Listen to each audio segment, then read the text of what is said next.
Assalamualaikum warahmatullahi wabarakatuh. Selamat pagi semuanya. Gimana kabar kalian? Saya berharap kalian dalam keadaan sehat walafiat tanpa sesuatu hal.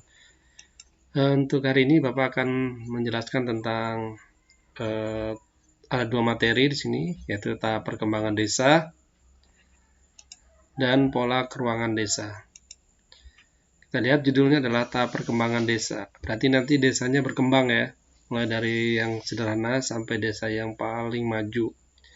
Nah, tentunya di sini ada beberapa alasan kenapa desa tersebut bisa berkembang. Yang pertama itu karena latar belakang ya, bahwa desa memiliki potensi, baik potensi fisik maupun potensi non-fisik. Kemudian akibat dari yang kedua, karena kemampuan sumber daya manusianya dalam mengelola potensi tersebut, ya sehingga desanya bisa mengalami perkembangan. Seperti kita lihat, sini ada desa tradisional, nanti perkembangannya, ada desa swadaya, swakarya, dan desa swasembada. Ya. Desa tradisional, swadaya, swakarya, dan swasembada. Kita lihat yang pertama, desa tradisional. Biasanya desa ini terpencil ya, di daerah terpencil, terutama di daerah hutan belantara ya. Misalnya di daerah-daerah pegunungan dan juga daerah-daerah gurun pasir dan sebagainya. Nah, pada ciri yang kedua yaitu pada masyarakatnya masih terdapat suku tracing ya. Terdapat pada masyarakat suku tracing, terisolir ini berarti daerahnya. Kemudian seluruh kehidupannya masih sangat bergantung pada alam. Ya, food gathering.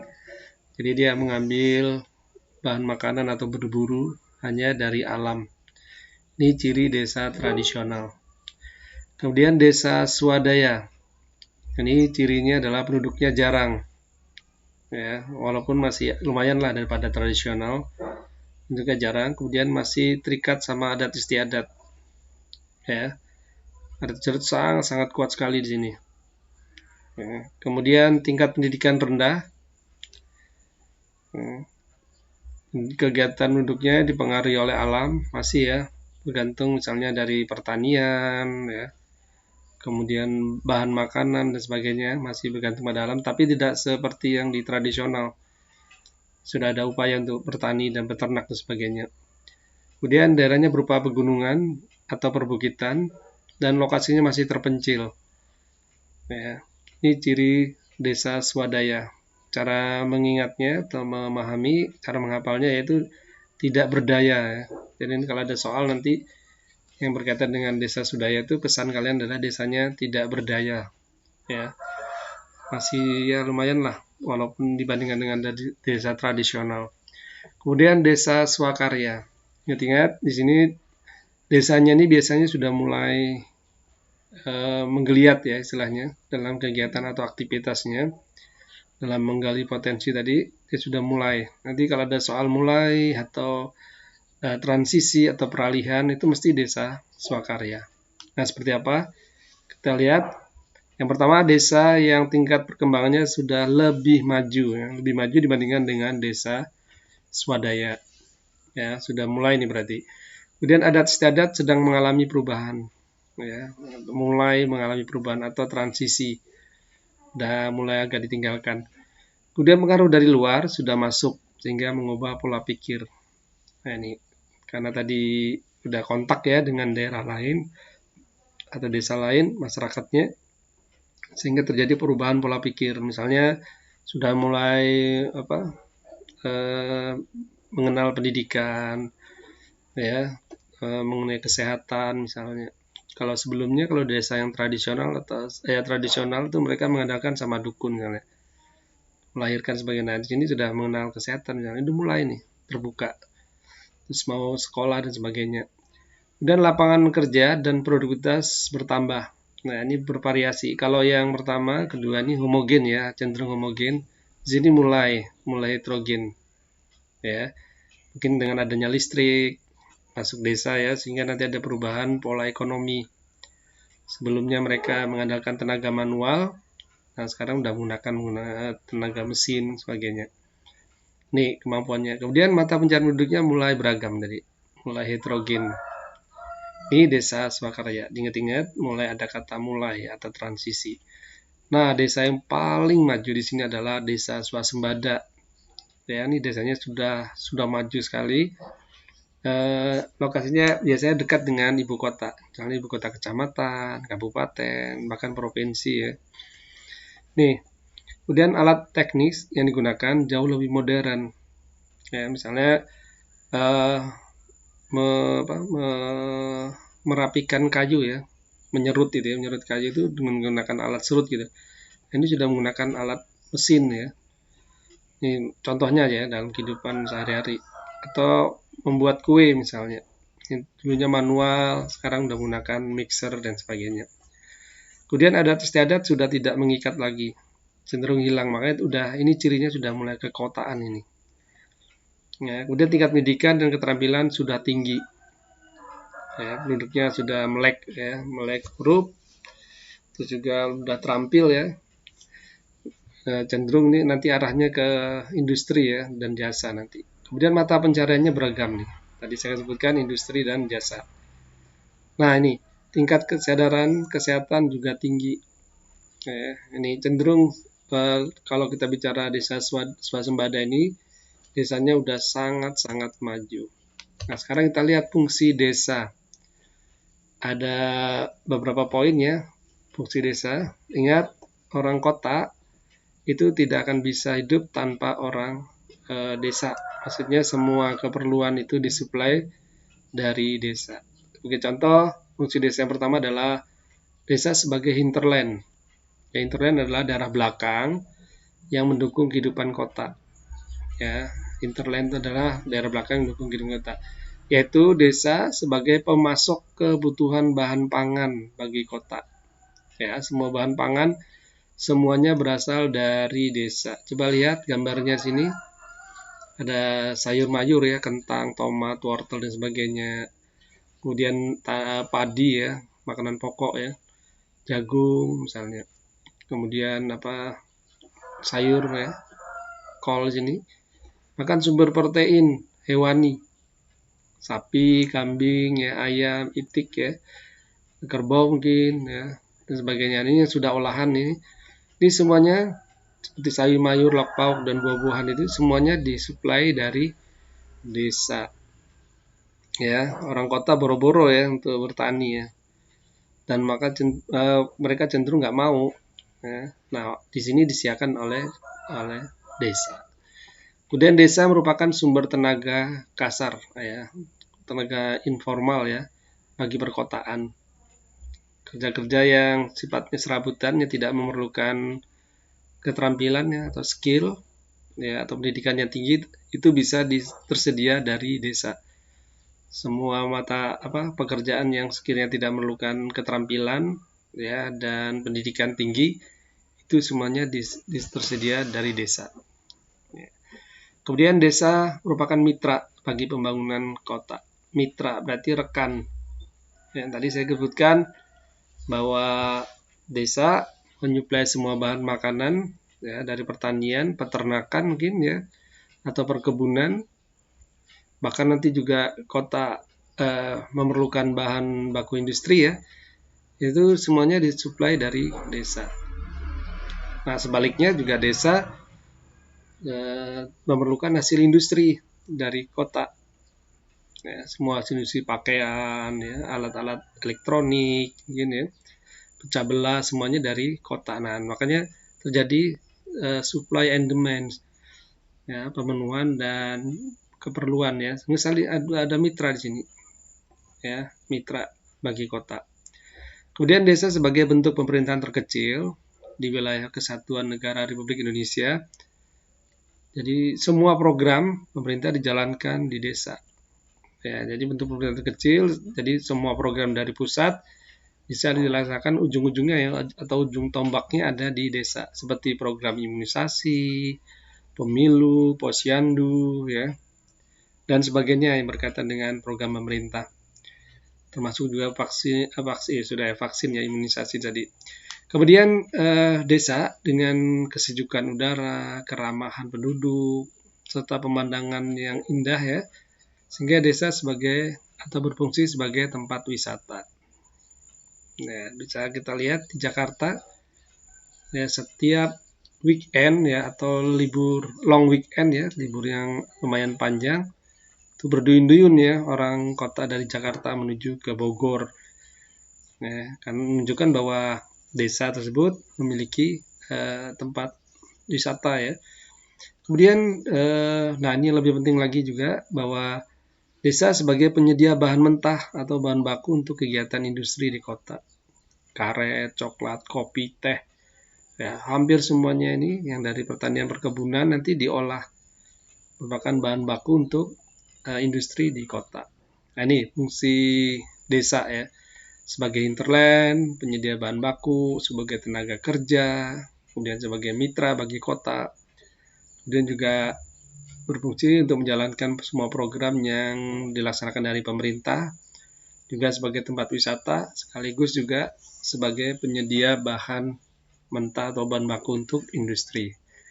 Ini fungsi desa. Sekarang kita akan menginjak materi kedua, itu pola keruangan desa. Ya, keruangan desa seperti apa bentuk-bentuknya nanti kita kenalkan. Di sini secara garis besar ada 3 ya, yaitu tersebar, kemudian menjalur atau memanjang, kemudian pola mengelompok. Ya, ini pola keruangan desa. Nah, di sini kalau kita menggunakan bahasa Inggris, pola yang pertama adalah dispersed atau pola tersebar atau menyebar. Kemudian nucleated atau pola mengelompok. Kemudian linear line atau memanjang. Seperti kita lihat gambar-gambarnya ini tersebar rumah-rumahnya ya, polanya. Kemudian ada yang mengelompok. Ini tersebar tadi dispersed ya, menyebar, kemudian ini memanjang. Ya, memanjang mengikuti jalan sebagainya. Nanti kita lebih jelasnya kita lihat.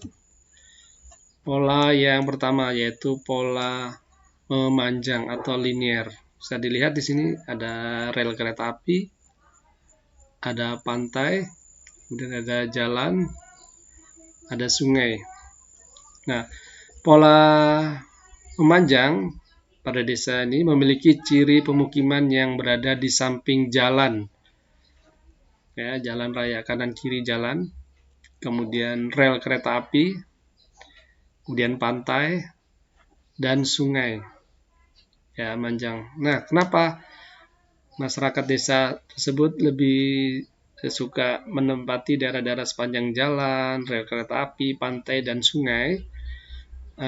Ada alasan atau pertimbangan ya.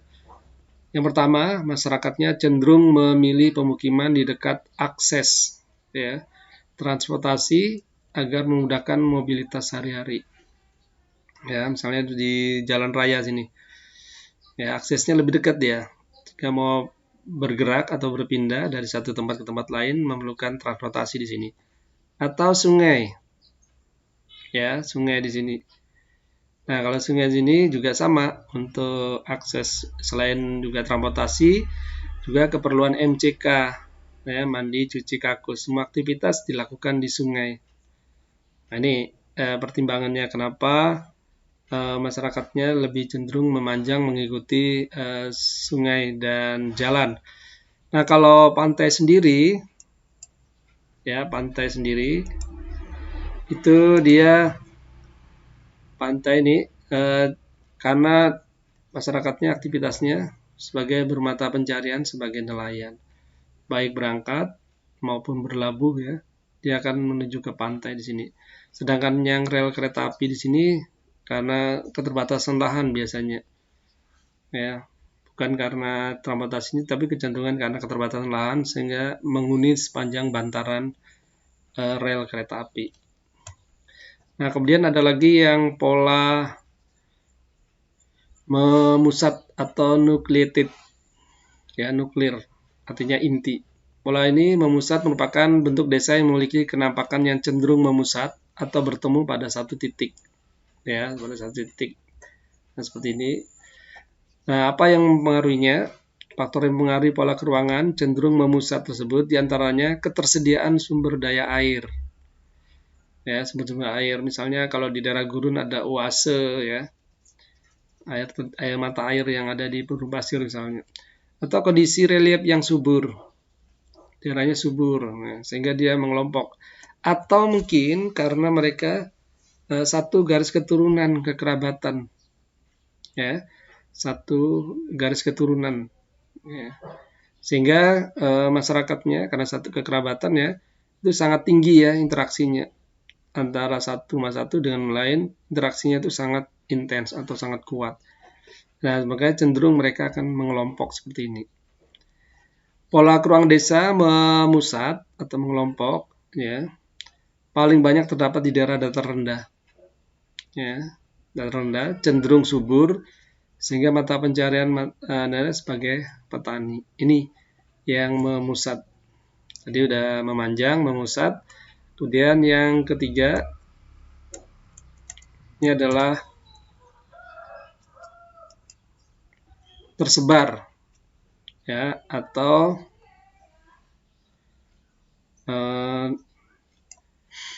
dispersit. Pola tersebar memiliki ciri pemukimannya tidak merata. Nah, coba lihat gambarnya, tersebar-sebar, ya, jauh seperti ini. Di satu titik tetapi menyebar ke segala penjuru desa. Nah, pola desa seperti ini banyak terdapat di daerah pegunungan, ya, pegunungan. Contohnya di Alpen atau di daerah Jawa, pegunungan Meratus sebagainya. Tersebar, ya, jauh-jauh gitu. Nah, beberapa faktor yang mempengaruhi pola tersebut adalah karena perbedaan tingkat kesuburan tanah atau ketersediaan air tanah, ya, di daerah kapur misalnya, itu dia jarang, ya, penduduknya seperti ini karena susah mendapatkan air, atau juga karena topografinya, kemiringannya. Ini yang menyebabkan atau melatar belakangi kenapa penduduknya tersebar. Nah, di sini ada ini contoh lain yang tersebar, ya, yang berbentuk radial atau melingkar. Kalau ada kata radial, biasanya ada di ban yang melingkar.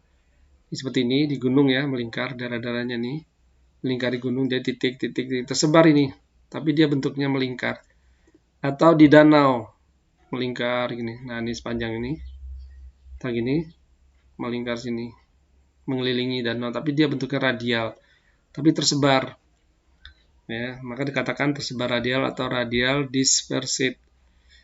Nah, disebut juga pemukiman tersebar mengelilingi terdapat di daerah dataran tinggi, nah, seperti ini, tinggi atau pegunungan yang berelief, dan juga pemukiman tersebar di danau. Nah, seperti ini. Ini radial ini. Ini gunungnya dia seolah-olah seperti melingkar gini, maka dikatakan radial. Ya, mengelilingi danau atau di lembahnya gunung ini. Ini. Demikian dari Bapak tentang penjelasan